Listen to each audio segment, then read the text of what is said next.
Les gars, salut les filles, on se retrouve aujourd'hui pour l'épisode 4 de Sakamoto Days. Avant de commencer, je tiens à faire un petit disclaimer. Je voudrais juste savoir si les personnes qui ont regardé que l'animé de Sakamoto Days et qui est du coup les animes only, qu'est-ce que vous en pensez pour l'instant? Vraiment, j'ai juste envie de savoir qu'est-ce que vous en pensez pour l'instant. Est-ce que vous aimez, est-ce que vous détestez, est-ce que vous êtes assez débutatif comme moi? Personnellement, moi, j'ai lu le manga, mais je sais plus, je me suis arrêté à quel tome exactement, mais je sais que je suis un petit peu loin, tu vois. Et personnellement, moi, je suis assez débutatif parce que franchement, je me demande pour les personnes à Anime Only qui connaissent pas Sakamoto Day, qui connaissent rien du tout. Et en fait, je me demande, est-ce que vous kiffez en fait, sincèrement? Parce qu'en fait, même moi qui a lu le manga, j'arrive à me faire chier devant Sakamoto Day, c'est qu'il y a un problème, tu vois. Et pourtant, je sais que Sakamoto Day, c'est un manga excellent. Parce que franchement, en fait, ça.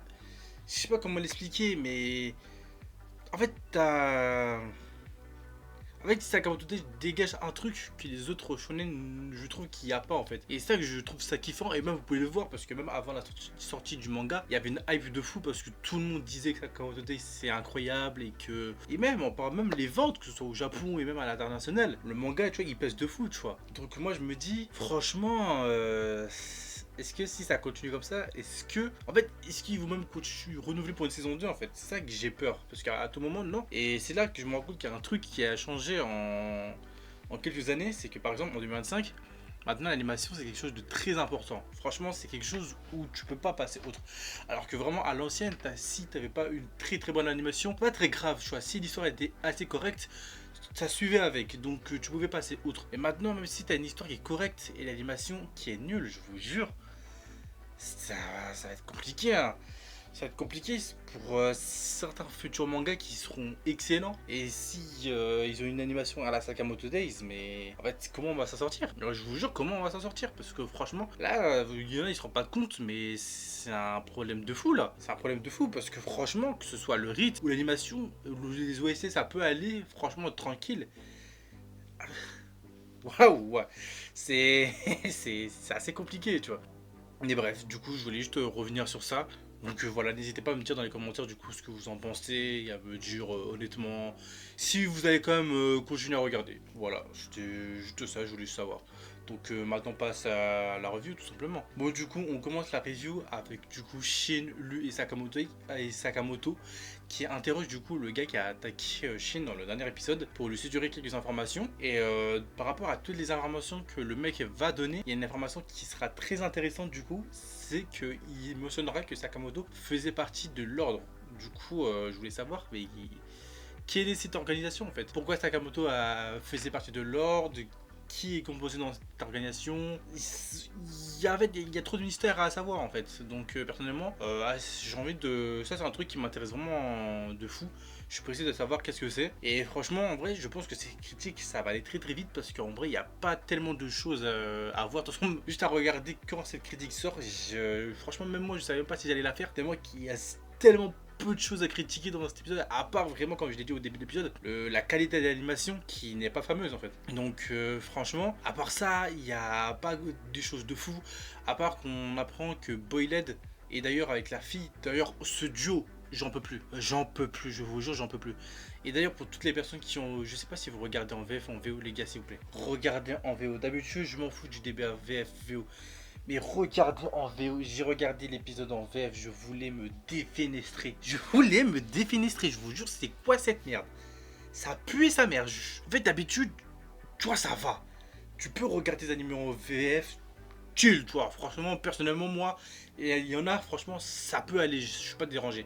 Mais là, les gars, regardez Sakamoto Day en VO, hein. Je vous jure, regardez en VO parce que là, c'est nul à chier, je vous jure, c'est nul à chier.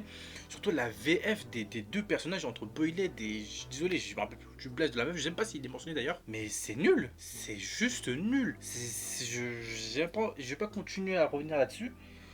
Mais ouais, c'est effrayant à quel point ça ne te donne juste pas envie de continuer l'épisode en fait. Mais en plus, le fait que l'autre, à chaque fois qu'il parle à ce moment, il y a des moments où il se met à crier. C'est nul, c'est gênant, c'est relou en fait. Donc ça va, la VO à remonter un peu la cadence, mais même. Mais bon, je voulais revenir du coup sur Boyded qui avait rencontré Sakamoto à l'organisation du coup des assassins, du coup le SGS si j'ai pas de conneries.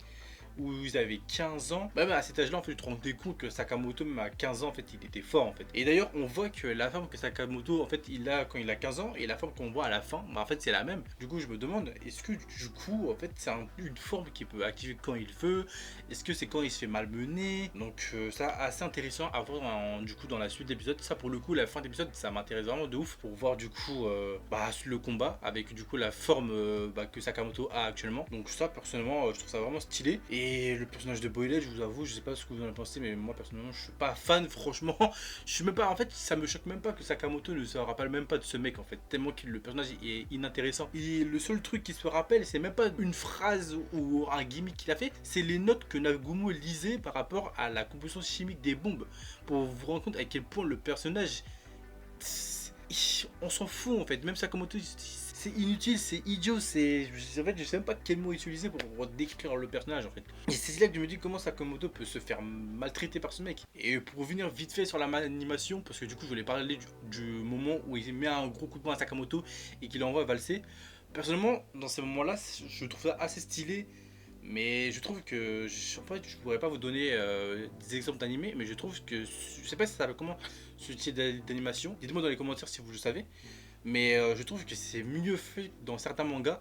Mais là, en fait, j'ai l'impression que je déteste Akamoto Day, alors que non. C'est juste que là, pour le coup, l'épisode, je retiens que du négatif en fait. Le seul positif que je retiens de l'épisode, c'est juste peut-être le combat de fin, parce que franchement, entre la maison hantée, franchement, dites-moi sincèrement, est-ce que c'est un truc que vous allez retenir? Sincèrement, non en fait. La maison hantée, peut-être vas-y, le combat entre lui et la meuf qui sera du coup sûrement dans le prochain épisode, où du coup on apprend que lui, du coup, a un autre style de combat par rapport à l'alcool qu'elle boit. Ça, par exemple, je trouve ça grave stylé. Que ce soit, par exemple, quand elle est triste ou quand elle est énervée. Du coup, je me demande, est-ce qu'il y a d'autres formes par rapport à ça? Par exemple, un mode berserk, je sais pas. Donc pressé de découvrir ça par exemple. Et franchement, je pressé du coup de voir le combat entre Boyed et Sakamoto. Je pense que Sakamoto va nous offrir un très très beau combat. Donc juste hypé pour ça. Après, comme je l'ai dit, l'animation tout va se jouer sur la semaine prochaine si l'animation du combat va être excellente. Si ça ne l'est pas, maintenant vous savez à quoi vous attendre toute la saison en fait. Et même les futures saisons de Sakamoto Day. Donc assez compliqué. Donc personnellement, je pense qu'on va s'arrêter ici. Je suis pas sûr qu'il y a d'autres choses à rajouter. Donc les gars, les filles, je vous dis du coup, bah, n'oubliez pas de liker, commenter, partager, surtout de commenter. Ça m'aide beaucoup à savoir ce que vous en pensez. Donc je vous dis à la semaine prochaine pour une prochaine vidéo, tout simplement. Salut tout le monde.